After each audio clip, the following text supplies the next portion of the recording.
নমস্কার, আমি ইয়াসমিন। আপনারা দেখছেন রাইট অ্যাঙ্গেল। পহেলা বৈশাখ মানেই পান্তা ইলিশ। এই ধারণাটি এতটাই গেঁথে গেছে যে মনে হয় বুঝি এটি যুগ যুগ ধরে চলে আসা বাঙালির ঐতিহ্য।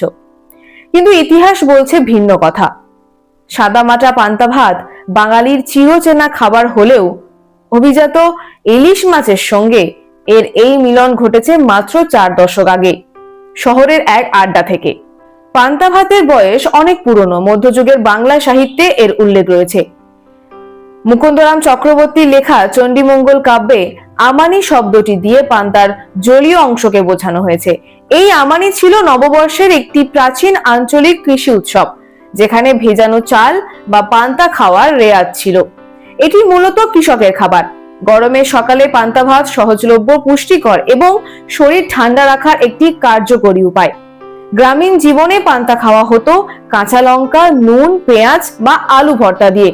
কখনো কখনো পুঁটি, কই, টাকি বা ট্যাংরা মাছ থাকলেও ইলিশ ছিল অনেক দামি ও দুর্লভ। পান্তা ভাতের দীর্ঘ ইতিহাসের তুলনায় ইলিশের পদচারণা অনেক সাম্প্রতিক।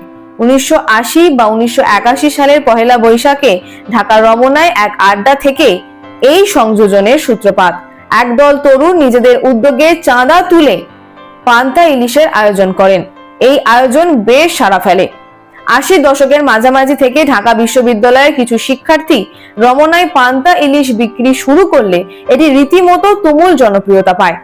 1967 সাল থেকে ঢাকার ছায়ানট নিয়মিত রমনায় বর্ষবরণ অনুষ্ঠানের আয়োজন করলেও পান্তা ইলিশ আসে সেই সূত্রেই।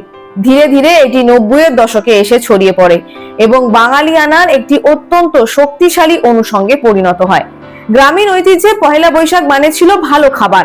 যার সামর্থ্য ছিল তিনি পোলাও মাংস খেতেন, না হলে গরম ভাত। পান্তা খাওয়ার রেওয়াজ ছিল না বললেই চলে। শহুরে এই আয়োজনকে অনেকেই পোশাকি ঐতিহ্য বা ব্যবসায়িক কৌশল হিসেবে দেখেন।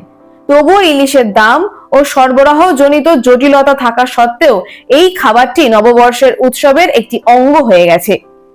পান্তা ইলিশের ভোজ আজ যেমন নতুন বছরের আমেজ ছড়ায়, তেমনি এটি বাঙালির হাজার বছরের কৃষি সংস্কৃতির সঙ্গে শহুরে উদ্দীপনার এক অনবদ্য মিলন।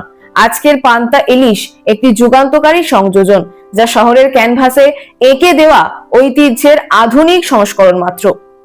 সকলকে জানাই পহেলা বৈশাখের আন্তরিক শুভেচ্ছা ও অভিনন্দন। আমাদের চ্যানেলটিকে সাবস্ক্রাইব করে আমাদের পাশে থাকবেন। নমস্কার।